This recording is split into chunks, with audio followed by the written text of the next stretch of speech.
ഇങ്ങോട്ട് നോക്കി മനുഷ്യ 2 മാസമായി നിങ്ങളെ പിന്നാലെ നടക്കണേ ഇതൊന്ന് നന്നാക്കി തരാൻ പറഞ്ഞുകൊണ്ട്. ഇത് അൾമാരയിലിട്ട് പൂട്ടാനുള്ളതല്ല, ഇത് ഞാൻ ഡെയിലി യൂസ് ചെയ്യുന്ന ബ്രേസ്ലെറ്റാ.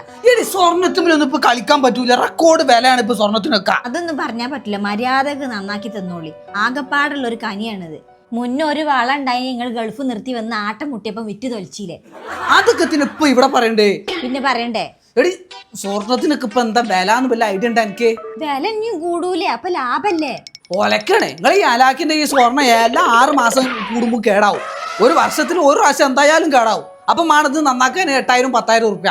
ഇത് ഇങ്ങനെ പൈസ കൊടുത്ത് ഇങ്ങനെ 6 മാസം കൂടുമ്പോൾ ഇങ്ങനെ നന്നാക്കാന്നല്ലാതെ മനസ്സിന് ഇതുകൊണ്ട് എന്തെങ്കിലും ഉപകാരം ഉണ്ടാ? നഷ്ടം മാത്രമേ ഉള്ളൂ. പൈസ ഇങ്ങനെ അങ്ങോട്ട് പോവല്ലാതെ ഇങ്ങോട്ട് എന്തെങ്കിലും വരുന്നുണ്ട് ഇതിമെന്ന്. ഇതും കൊണ്ട് ചെല്ലുമ്പോൾ ഓല് പറയും ഇതിന് തേയ്മാനുണ്ട്, തേങ്ങണ്ട്, മാങ്ങണ്ട്, കല്ല് ഊരണം, എന്നിട്ട് തൂക്കണം, എന്നിട്ട് പിന്നെ പുതിയത് മാറ്റണമെങ്കിൽ വേറൊരു പണിക്കൂലി, എന്നിട്ട് അതിന്റെ GST വേറെ.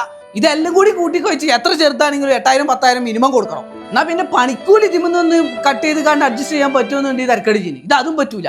നിങ്ങൾക്ക് സെയിം അളവിന് വേണേനോ. ഇത് നഷ്ടമല്ലാതെ പിന്നെ എത്ത് തേങ്ങയാണ്. എന്ത് നഷ്ടം മനുഷ്യ, ആ സ്വർണ്ണം അവിടെ തന്നെ ഉണ്ടാവൂലേ. വില കൂടുമ്പോ ലാഭല്ലേ, ആവശ്യം വരുമ്പോ എടുത്ത് വിൽക്കാലോ. എന്തിന് ജീവിതകാലം മുഴുവൻ എന്റെ പായാരം കേൾക്കാനോ? പണ്ടൊന്നും ഒരു വള വിറ്റ പായാരം ഇപ്പോഴും കേട്ടുകൊണ്ടിരിക്കുകയാണ്. അതേപോലെ കേൾക്കാനോ? ആവശ്യം വരുമ്പോ വിൽക്കാൻ തന്നെ ഒരു മുതല്. എടീച്ചക്ക് ഏത് നൂറ്റാണ്ടിലാണ് ജീവിക്കുന്നത്? ഇപ്പത്തെ ആ ഫ്രീക്കം കുട്ടികളൊക്കെ കണ്ടു പഠിക്കേ. അവർക്ക് സിമ്പിൾ ഡ്രസ്സും കാര്യങ്ങളൊക്കെ ഇങ്ങനത്തെ സ്വർണ്ണം ഒന്നും 4 ആളെ കാണിക്കാൻ വേണ്ടി ഉപയോഗിച്ച് ഇങ്ങനെ മമ്മൂട്ടിയൊക്കെയാണ് നടക്കൂല പോലെ. ഇപ്പത്തെ ഫ്രീക്കും കുട്ടികൾ ആ കാര്യത്തിലൊക്കെ ഓല ഉഷാറ ഓലൊക്കെ കണ്ടു പഠിക്കുക. അതാണ് ഇതൊക്കെ. മറ്റതൊക്കെ പയഞ്ചം പരിപാടിയാണ്, അതൊന്നും ഇപ്പൊ ഇല്ല. ഞാനേ ന്യൂജനല്ല, കുറച്ച് പഴയതാണ്. അവിടെ ഇരുന്ന് കുണുകുണു പറയാതെ മര്യാദക്ക് നന്നാക്കി തന്നോളൂ, അല്ലെങ്കിൽ എന്റെ പഴയ വാളാണ്ട് എടുത്തന്നാളി. ഇന്റെ അടുത്ത് 8000-10,000 ഒന്നും ഇല്ല. ഇല്ലെങ്കിൽ അത് ഉണ്ടാക്കിക്കാളി.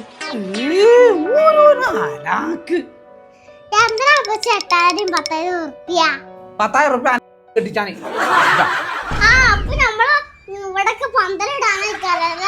അല്ല കല്യാണത്തിന് ബിരിയാണി വെക്കാനാ? പ്രോസല്ല ആനമുടുക്ക് ഉണ്ടാവും. ഈച്ച് പോയി ഇവിടുന്ന്, അല്ലെങ്കിൽ മനസ്സ് പിരാന്ന് പിടിച്ച് നിൽക്കണോ? അപ്പോൾ മാഞ്ഞാളോ പോയി ഇവിടുന്ന്.